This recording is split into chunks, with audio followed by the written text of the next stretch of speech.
حضرت ابو ذر غفاری فرماتے تھے مجھے میرے نبی پاک نے 6 باتوں کی وصیت کی تھی.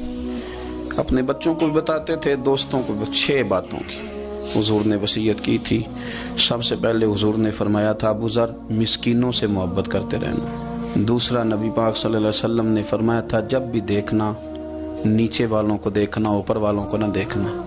مالداروں جاگیرداروں پہ توجہ نہ کرنا، ذہن خراب ہوگا. نیچے دیکھنا، غریبوں کی طرف توجہ رکھنا. تیسرے نمبر پر نبی پاک صلی اللہ علیہ وسلم نے فرمایا تھا ہر حال میں حق بات کہنا اگرچہ وہ کڑوی ہو. چوتھے نمبر پہ میرے محبوب نے فرمایا تھا اللہ کے معاملے میں کسی کی پرواہ نہ کرنا.